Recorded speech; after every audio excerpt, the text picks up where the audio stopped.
Hello everyone, আসসালামু আলাইকুম। আমি তৌসিফ মাহবুব। আপনারা অনেকেই হয়তো জানেন, আবার অনেকে জানেন না। আমি একজন ভোলার সন্তান এবং একজন ভোলার সন্তান হিসাবে আজকে আরও দুজন ভোলার সন্তানের পাশে বসে আছি।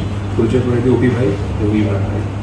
আপনারা সবাই জানেন ওনারা অনেক একটা আন্দোলন করছে, যে আন্দোলনটা আমার কাছে মনে হয় যৌক্তিক এবং প্রত্যেকটা ভোলাবাসীর কাছে অনেক বেশি প্রয়োজন হয়ে দাঁড়িয়েছে। সেটা হচ্ছে ভোলা বরিশাল সেতু। এই সেতুটা কেন প্রয়োজন, এটা নিয়ে এতক্ষণ আমরা অনেক আলোচনা করছিলাম। তো অনেক অনেক অনেক কারণ আছে, কোটি কোটি কারণ আছে যে কারণে প্রয়োজন, কিন্তু তার মধ্যে আমার কাছে মনে হয় সবচেয়ে কিছু ইম্পর্টেন্ট রিজন যেটা হচ্ছে একটা ভালো মেডিকেল হসপিটাল নেই বলা। সেতুর অংশে আমি আসছি, তার আগে সেটা হচ্ছে যে রাত 8টা-9টার পরে ওখানে লঞ্চ বন্ধ হয়ে যায়, ফেরি বন্ধ হয়ে যায়। একটা মানুষ, একটা অসুস্থ রোগী, তাকে ফেরিঘাটে মৃত্যুবরণ করতে হয় জাস্ট ট্রান্সপোর্টেশনের অভাবে। একটা সেতু থাকলে হয়তো সেটা করতে হতো না। আচ্ছা, সেতু সো এই দাবিটা আমার কাছে সম্পূর্ণ যৌক্তিক মনে হয় এবং ভোলার 22 লাখ মানুষ, আসলে 22 লাখ না 30 লাখ মানুষ, 22 লাখ ভোলা অবস্থান করছে, যারা ভোলা স্থানীয় থাকছে ওখানে, এবং আরও 8 লাখ মানুষ ঢাকা শহরে আছে এবং 1 লাখ মানুষ বিদেশে আছে, প্রবাসী যারা আছে। এতগুলো মানুষের প্রয়োজন হয়ে দাঁড়িয়েছে সেতুটা এখন অনেক বেশি।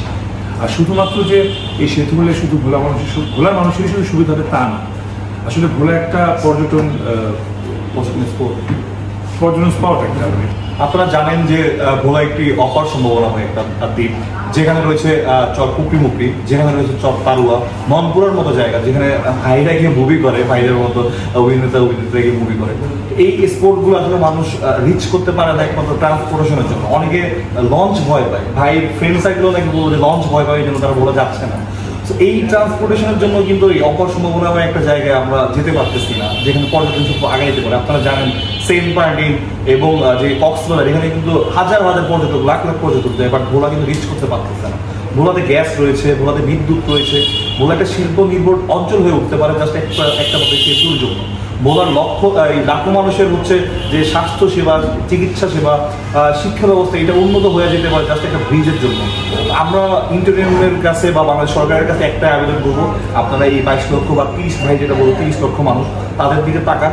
নট অনলি ফর ভোলার জন্য, দক্ষিণাঞ্চলের জন্য, ইভেন খুলনা থেকে ভোলা হয়ে চট্টগ্রাম যাওয়ার জন্য ভোলাকে ট্রানজিট হিসাবে ইউজ করে। তো এই সেতুটা হয়ে গেলে খুব সহজে তারা ট্রানজিট করতে পারবে, কমপক্ষে 1-2 ঘন্টার সময়টাও কমে যাবে। আমাদের জন্য ভালো, দেশের দক্ষিণাঞ্চলের জন্য ভালো। তো আমরা এইটা কামনা করবো।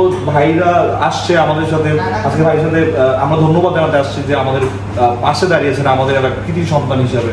তো এইরকম আরও যারা আসতেন, আমরা চাইবো আপনারা আমাদের সাথে আসুন এবং এটা প্রয়োজনীয়তা কি দেশবাসীকে তুলে ধরুন, সরকারকে তুলে ধরুন। ধন্যবাদ সবাইকে। থ্যাংক ইউ সবাইকে। ইমরান ভাই কিছু অ্যাড করতে চান? আমি অ্যাড করতে চাই, সেটা হচ্ছে ভোলাতে আমাদের অনেক প্রবলেম হচ্ছে, যে হচ্ছে আপনার মেডিকেলের যে ব্যাপারটা ভাই বলবো, তো এটা খুবই দুঃখজনক যে হচ্ছে 2024-এ এত বড় একটা বন্যা হয়েছিল।